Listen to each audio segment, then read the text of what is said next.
O tema de hoje é consumismo. Pessoal que tiver dúvida, que quiser participar, eu prefiro deixar para o final, depois que a gente abordar aqui, para vocês me contarem qual que é a dificuldade, qual que é o desafio, qual que é a experiência, tá? Que senão a gente não segue. Então vamos dar play, olha só. Para falar de consumismo, né? O que a gente vai falar aqui hoje então de consumismo? Primeiro, entender, para depois dominar, né? A gente não pode enfrentar, dominar ou resolver aquilo que a gente nem sequer entendeu qual que é a origem, qual que é o motivo. Então a gente vai entender, analisar, refletir aqui juntos e depois eu vou dar dicas práticas para você dominar, para você se livrar dessa prática de consumismo, ok? Talvez você não seja a pessoa que sofra desse mal, dessa dor, mas convive com alguém muito próximo de você, família, cônjuge, amigo, e você pode ajudar, né? Você pode levar essas dicas, né? Interagir com essa pessoa, saber como ajudá-la, legal? E esse tema, gente, esse tema consumismo é muito importante e muito desafiador de abordar, sabe por quê? Eu que falo aqui sempre de organização financeira, de uma vida ricamente, de uma mentalidade mais saudável para lidar com dinheiro e de investimentos. Esse tema ele é tão importante quanto desafiador. Primeiro, por quê? Porque as pessoas não querem enxergar e aceitar as verdades que estão relacionadas com o consumismo, tá? E a verdade, o fato é que sem cuidar disso, ninguém nunca vai ter uma vida rica, ninguém nunca vai ter uma vida equilibrada financeiramente, independente de quanto você ganha. Porque está muito mais relacionado com a forma que você gasta do que efetivamente com o quanto você ganha. E o segundo motivo que é muito desafiador esse tema consumismo é porque tem um fator total emocional. E aí quando a gente fala que é emocional, se torna mais desafiador ainda. Por quê? Porque a pessoa vai ter que resolver e que mexer em gavetas, né, da sua vida pessoal e em outras áreas. E aí, mexer em algumas gavetas a gente sabe que é delicado, que traz dor. Então, quando a gente fala que tem um lastro emocional, as pessoas já acham que é autoajuda, que é papo de coach, né? Que é esse papo de mindset, de mentalidade, e de fato é. Então, por esses dois motivos é desafiador. Por quê? Porque não tem a ver com quanto você ganha, e sim como você gasta. Isso vai mudar totalmente o seu destino, né? A sua rota financeira. E também porque a gente vai ver aqui, a gente vai abordar, eu vou desconstruir isso aqui, que tem muito a ver com o emocional e com o mental, sim. Então, play, vamos lá. Dito isso que a gente vai abordar, vamos lá. Por que que a gente compra tanto, né? Por que que as pessoas que têm esse impulso, essa falta de controle, por que que compram? O que será que elas querem suprir de verdade?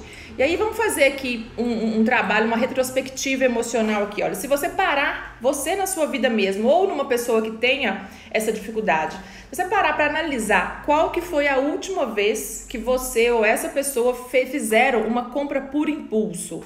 Qual foi a última vez que você fez uma compra totalmente desnecessária? Pode ser uma coisa simples, pode ser uma coisa fútil, pode ser barato, pode ser caro. Mas todo mundo, inclusive eu, a gente está sujeito a cometer isso, né? Fazer aquela compra e depois se arrepender, ver que já tinha, ver que não precisava, ver que não era tão importante, que não era prioridade, que o preço não valeu, comprou e ficou encostado, né? Mulherada tem esse rótulo, né, total aí de comprar as coisas e deixar encostada. Mas aí tenta voltar nessa experiência. A última vez que você comprou alguma coisa totalmente desnecessário, o que você lembra de como que foi o seu dia naquela ocasião? Como que tinha sido o seu dia? Como que você estava se sentindo? O que despertou será aquilo? E o fato é que uma compra impulsiva, né, uma compra imediatista, ela não é consciente. Ela é, sim, inconsciente, ela é feita naquele piloto automático, naquela empolgação, então não tem a participação do nosso cérebro racional. E aí, eu tenho duas conexões aqui, né? O córtex frontal e o neocórtex. Se eu não uso um, eu uso o outro. Então, se não foi racional, se eu não usei a parte racional para tomar uma decisão, qual que eu usei? Vocês aí que são resistentes à teoria das emoções, se eu não usei o racional, eu usei qual? O emocional. Então, olha só o que é comprar com a emoção. É muito comum a gente ver a prática de consumismo. Nossa, carnaval, tô tão feliz, tô tão empolgada. Feriado, festa, né? Vou exceder, vou viver, vou ser feliz nesses dias do carnaval. Tô muito feliz, eu preciso comprar, eu mereço comprar, eu me permito participar dessa festa e fazer compras sem pensar, envolvida por esse clima, por esse ambiente de carnaval, ou seja, pelo emocional. Ou então o contrário, nossa, eu tô tão triste, tô de saco cheio, tô estressada, eu preciso fazer algo para aliviar isso. Tô tão sem rumo, tô tão sem o que fazer, né? Às vezes tô carente, tô me sentindo mal amada, tô com autoestima baixa, tô mal comigo mesma, e aí, tô mal no relacionamento, tô com algum motivo de ansiedade. Olha só quantos motivos que a gente vive aí o dia, né? A vida inteira, várias emoções, sensações diferentes aí nos dias, e a gente sabe perfeitamente que o dia que a gente sai com uma dessas emoções, com um desses pensamentos, carência, ansiedade, tô sem o que fazer, tô estressada, tô triste, a gente sai também, né? É fácil cair nos gatilhos da compra. Eu mesma, assim, só que acontece comigo, sim, pode ter certeza que acontece, só que eu percebo. Então eu faço muito isso, às vezes, até no supermercado, a Dani comentou isso, sim, no supermercado, pra mim que não sou muito de shopping, não sou muito de compra, o supermercado é um super alvo. Só que eu percebo, e às vezes eu identifico e fico rindo de mim mesma. Eu falo, olha, eu sei que você tá aqui por isso. Eu sei que você tá atentada e devorando alguma prateleira por isso. E aí eu analiso se eu vou resistir, se eu vou ceder, mas eu identifico. Eu sei que é totalmente emocional e eu percebo claramente hoje a causa. Eu estabeleço essa conversa e mostro pra mim mesma que eu tô identificando o motivo daquilo. E aí, pra gente aprofundar mais ainda nessa questão das emoções, olha só. Como que elas respondem, né? Quase que 100% das vezes que a gente compra, mas tem também algumas questões menos óbvias, né? Além dessas emoções, tô triste, tô feliz, tô comemorando, tô carente, eu briguei em casa, briguei no relacionamento, briguei na empresa. Tem algumas que é legal trazer aqui também, porque elas são menos óbvias, sabe por quê? Porque elas são fisiológicas. Então, olha só, fome, né? E aí, de novo, no supermercado, né, Dani? Fome faz a gente comprar mais. Então, mesmo que seja comida, né, a gente tá ali praticando uma compra, gastando mais e ainda se sujeitando, se submetendo a comer mais. Tem outras coisas fisiológicas também, como um fator hormonal. Então, vocês sabiam que uma TPM, por exemplo, pode alterar a nossa capacidade de tomar uma decisão, né, de comprar algo que é totalmente racional? Ou emocional. Então, se a gente não procurar entender e perceber com autoconhecimento, exatamente isso aí que a Paty está falando, olha, reprogramação da mente ou desprogramação total. Só que a maioria, né, Paty, a maioria de nós tem uma fase que a gente é resistente a entender isso, a se conectar com isso, e aí por isso as coisas não mudam, o resultado não muda, porque a gente tenta mudar o externo, né, sem mudar o interno. É a mesma coisa daquela analogia da árvore, né? Tem uma árvore, tem um fruto. O que você faz quando você não está satisfeito com o fruto daquela árvore? Tem como eu ir lá no fruto da maçã e mexer na maçã, injetar, apertar, mudar de lugar? Não, eu preciso mexer aonde? No solo, na raiz daquela árvore para mudar o fruto. Então é exatamente isso. E aquilo que não, esse exercício, né, do que leva a gente ao gatilho do consumo, se a gente não praticar e não perceber, não vai mudar. Não adianta você prometer, não adianta a família brigar, não adianta o cônjuge brigar, não adianta você olhar lá e ver que sua conta tá negativa, não vai mudar, porque é interno. É de dentro para fora. E o que não é entendido, o que não é reconhecido, não pode ser mudado.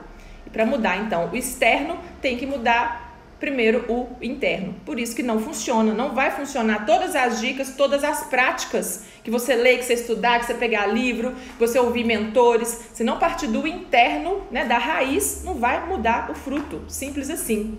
Então, você querendo ou não, aceitando ou não, percebendo ou não, olha que profundo.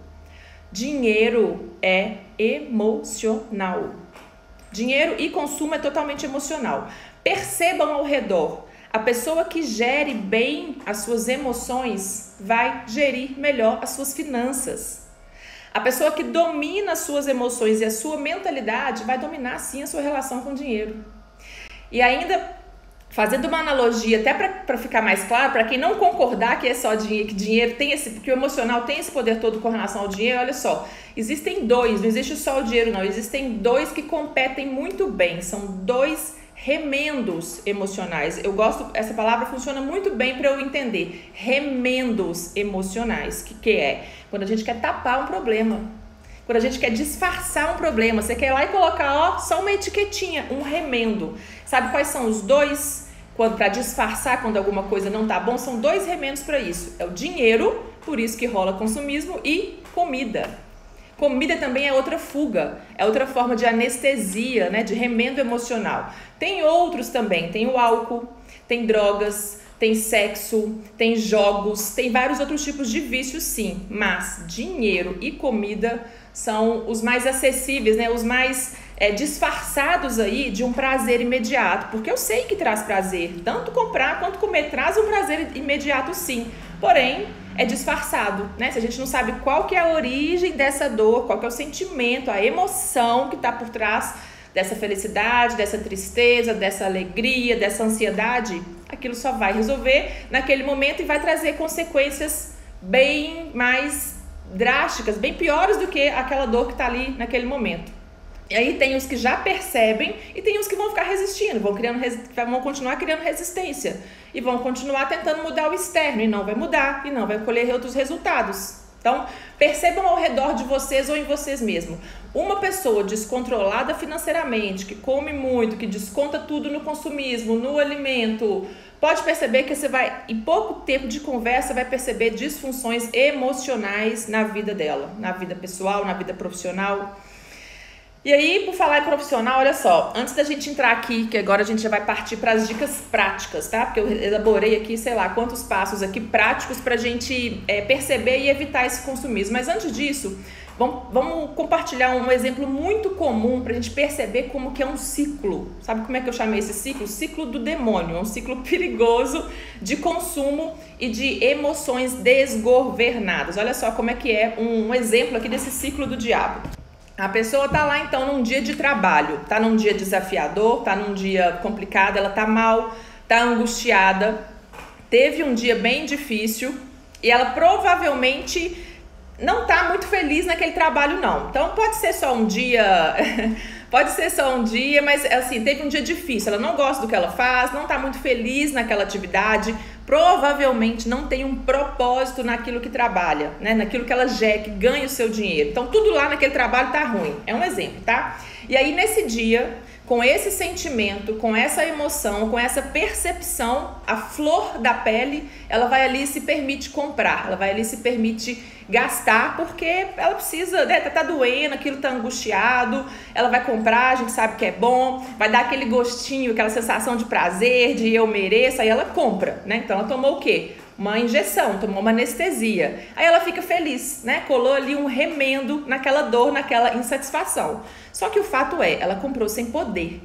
E aí, como ela comprou sem poder, aquilo resolveu, deu aquele gostinho, anestesiou um pouquinho, mas ela comprou sem poder e agora sabe o que ela tem que fazer? Ela tem que manter aquela compra, né?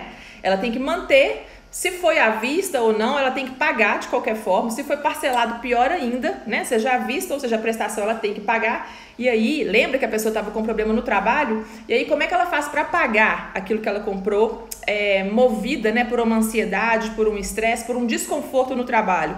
Como que ela faz para pagar? Trabalhando, né?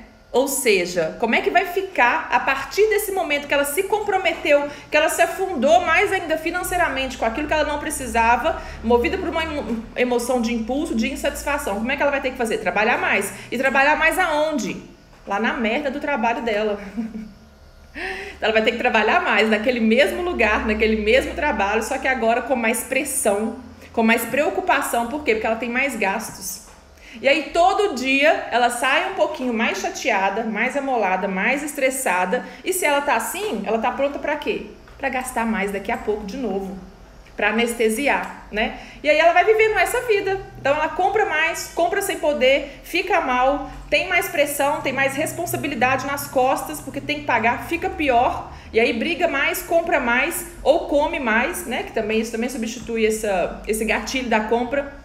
Percebe? Dinheiro é emocional. Tudo que você compra não é só com dinheiro que você compra. Reforçando esse exemplo aqui do trabalho. Tudo que a gente compra, que a gente gasta, é também com o nosso tempo que a gente compra. Com o tempo que a gente levou para ganhar aquele dinheiro.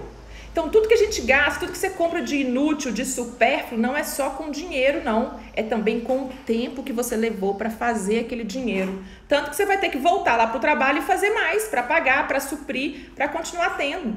E tempo de trabalho, vou aprofundar, calma que vai doer mais um pouquinho. Tempo de trabalho não é só o tempo de trabalho, a jornada que você passa lá cumprindo aquele trabalho. É seu tempo de vida. Porque o tempo que você está no trabalho, produzir um dinheiro, um trabalho que você não gosta, produzir um dinheiro para pagar alguma coisa que você nem precisava, você está deixando de ficar com seu filho, com seus pais, de cuidar de você. Então, o tempo que você gasta para suprir, para compensar algo que você comprou sem precisar, é o seu tempo de vida. Não é só seu tempo, sua hora no relógio, sua jornada, seu ponto no trabalho. É sua vida. Então, olha só quantas moedas envolvidas num gasto inútil, fútil, supérfluo. Vamos então para as ações práticas. Foi bem emocional, foi bem profunda essa reflexão, mas é necessário. Se a pessoa quiser captar isso e usar, sim, se não, né, não tem muito o que fazer, vai continuar colhendo os mesmos resultados externos. Por quê? Porque não mexeu no interno. Então vamos lá de ações práticas. Eu vou fazer revelações aqui sobre as ações, porque são coisas que vocês não vão nem encontrar por aí nas mentorias, nos vídeos de educação financeira não, porque eu trouxe o que funciona para mim, tá? Então, ações práticas que funcionam depois da gente entender os gatilhos emocionais. Essas ações práticas, sem entender o que te leva, não adianta nada, tá? Nem gasta espaço mental com isso, você não se abriu para entender, refletir sobre as emoções, sobre os impulsos que te levam a isso. Então, vamos lá. Primeira ação, perceber os gatilhos, né? Que tipo de conversa e de sentimento que está sendo gerado na sua cabeça quando vem a vontade de gastar. Lembra que eu falei quando eu vou no supermercado? Eu sei que eu sei que é porque você está ansiosa, eu sei que é porque você está preocupada, eu sei que é porque você está carente. Eu converso e eu percebo, ok, você tá, eu vou te dar essa anestesia aqui, mas eu tô vendo que é por isso, não vai resolver. Então eu converso, eu tenho essa reunião aqui com as duas caixinhas, com as duas vozinhas. Ação prática número 2. Se você quer parar realmente de consumir, então além de perceber essa isca, né, esse remendo que está te levando, você tem também que definir um objetivo para parar. Simplesmente negociar com você assim, é por isso, você tem que parar porque tem que sobrar dinheiro, você é um compulsivo, não vai resolver. Então é muito legal, é muito válido estabelecer um objetivo. Então olha só, eu vou deixar de comprar brusinha todo dia, para quê? Porque agora eu vou ter então dinheiro para fazer aquela viagem. E aí, mais do que isso, planejar, né? Então agora pra você ver, essa semana eu deixei de comprar R$50, de gastar R$50, na semana que vem eu consegui poupar mais 100. Torna isso factível, torna isso visível para você. Então agora aquela viagem ou aquele procedimento de estética lá que você deixa de fazer para você começa a se aproximar, né? Começa a tornar mais palpável na sua vida. Então faz isso sabendo e pensando, economizando, trocando um sacrifício provisório, imediato, por alguma coisa, um retorno que você vai ter depois real. Então, se você se prometeu alguma coisa que você queira de verdade, que seja importante, vai te fazer se tornar mais forte, né? Pode ser um curso, pode ser, sei lá, tirar sua carteira de motorista, né? Investir em alguma coisa que você queira conquistar, se isso for seu sonho, mas alguma coisa que vai deixar um marco na sua vida. Pode ser participar de um show. Então, comprometer alguma coisa, algum objetivo concreto vai te ajudar nessa missão, tá? Porque lembra, é comportamental, né? Não vai resolver, você não vai trocar uma bagagem que você traz aí por tantos e tantos anos na sua vida de imediato falando assim, eu sou consumista, eu vou mudar isso. Não é assim, é uma programação antiga que a gente traz, é uma programação herdada, mas é reprogramável. É bom saber disso, né? É bom que é algo que a gente herda, mas é bom saber que é reprogramável. E aí, agora vai ficar um pouquinho mais filosófico aqui, um pouquinho mais romântico. Então, além de definir esse objetivo, né, de ver qual que vai ser o ganho real, não é o ganho comportamental, o ganho em termos de recompensa mesmo de algo que você queira. A gente tá sempre querendo coisas novas, né? Além de definir esse objetivo, o que você tem que fazer? Escrever num papel, escrever essa meta, esse sonho. Pronto, agora ficou mais romântico ainda, agora ficou mais coach, mais autoajuda. Agora olha só, se você tem preguiça, se você procrastina isso, se você não é capaz de desafiar o simples fato de escrever num papel uma coisa que vai ser melhor para sua vida, você tá pior emocionalmente do que você imagina. Porque se você não consegue vencer a sua mente, a sua preguiça na hora de escrever, se você não consegue ganhar de um caderninho, você vai empatar com quem? Então, escrever alguma coisa, gente, olha, isso não sou eu. Escrever estatisticamente, é feito pesquisa científica que escrever um objetivo aumenta, agora já que eu sou racional, que eu sou numérica, agora anota isso aí, aumenta até em 42% a sua chance de atingir, de conseguir um resultado. Então não é romântico, não é filosofia, não é autoajuda. Se a sua mente quiser te convencer que né? Se você acha que uma coisa é possível ou não, você está certíssimo. Aquilo que você acredita já é a sua verdade. E é assim que funciona a mente. Então, passo número 3, depois de entender, depois de ter um objetivo, escrever esse objetivo. O que você vai ganhar? O que você vai trocar? O que você vai negociar com você mesmo quando você deixar de consumir aquela sua fraqueza lá, consumir por emoção. Passo prático número 4. Passo prático número 4, acho que é tão importante quanto o entender. Porque se você entender, quiser lutar, identificar suas emoções e não partir para o passo 4, também não vai funcionar. Sabe por quê? É mudar e filtrar o seu ambiente. Vamos pensar num ambiente assim como informação, né? As mídias, as páginas que você segue, as propagandas, o excesso de canais, de feeds de consumo, tudo aquilo que te atenta. Nada vai mudar se você não filtrar isso. Por quê? Porque nenhuma informação entra de graça na nossa mente. Toda informação ela tem um preço. Ou ela é um custo, então ela te joga para baixo, ela te atenta, ela te seduz, ela te desvia do seu objetivo, ou ela é um investimento. Nenhuma informação ela é neutra na sua vida. Assim como o ambiente físico, as pessoas, as amizades, os círculos, as turmas que você convive. Então, se só tem turma festeira, se só tem turma baladeira, se só tem turma gastadeira, só tem amizades desse tipo de influência, não vai funcionar. Você pode ser assim, a pessoa que escreve, que anota, que mentaliza. A sua força de vontade, a nossa força de vontade, ela não vence a influência e o poder do ambiente, sabia? O ambiente ele é mais poderoso do que a nossa força de vontade. Olha só. E aí vale também, aqui na parte de filtrar o ambiente, vale eliminar também todas as outras ameaças, né? Então, cartão de crédito, se você percebe que aquilo ali é o famoso, passa no cartão, não tem dinheiro, passa no cartão. Então, o que é isso, gente? É tornar o certo mais fácil, tornar o certo mais acessível, tornar o certo disponível e tornar o errado distante. Se o errado é o cartão de crédito, tira da reta. Se o errado são as amizades, não tô falando para deixar de ser amigo, mas elimina, muda o seu ambiente, né? Então tira da sua reta, do seu campo de visão aquilo que é errado. E o que é certo? Ou colocar, talvez, expor mais a sua fatura de cartão de crédito, então imprimir, botar na parede, printar uma foto, deixar no celular, para a hora que você for gastar, você vai olhar para ela, não dá, não cabe isso aqui agora. Então, se o certo é não gastar, coloca isso mais na sua vista, porque você vai precisar trabalhar, lembra? É uma programação antiga. Então, tira o errado da reta. Mudar, filtrar o seu ambiente físico, de convivência, de mídias, de acesso à informação. Esse foi o passo número 4. Passo número 5 é se desafiar. E aí eu vou te contar exemplo prático meu de como que eu me desafio a eliminar uma compra a mais. Olha só, eu tenho muita... Não é uma fraqueza, eu tenho muita tendência para compras de beleza. Então, para maquiagem, para cuidados de beleza. E aí agora eu me desafiei que eu só compro um blush novo quando aquele acaba. Eu só compro um protetor novo quando o último acaba. Coloquei justamente esse exemplo aqui porque está acontecendo real, just in time, né, em tempo real comigo. Então, tô no restinho de um monte de coisa, mas eu só vou comprar quando acabar. Por que isso funciona? E funciona também, sabe para quê? Para roupa, para sapato, para bolsa, para quem tem esses vícios aí de quantidade. Então você só vai comprar quando aquela acabar, ou só vai comprar quando você se desfizer, doar ou vender, né? Pode ser venda também de coisas usadas, e aí você vai comprar, você vai colocar para dentro. Legal? Porque isso vai te fazendo praticar o desapego, né? E vendo que você não precisa de tudo aquilo empatado, porque tudo aquilo que você compra, que você mantém, você tem que manter. Manter como? Trabalhando mais, se estressando mais, gerando mais pressão emocional. Outra coisa que eu pratiquei de verdade é o seguinte, e como eu tô falando, tem coisas aqui, gente, que são alucinações da minha vida prática, né? Olha lá, Dani ali, roupa também. Dani, vou te contar como que eu pratiquei isso na minha vida real E não é, técnica, teoria de educação financeira, não. É vida real, né? Mas funcionou pra mim.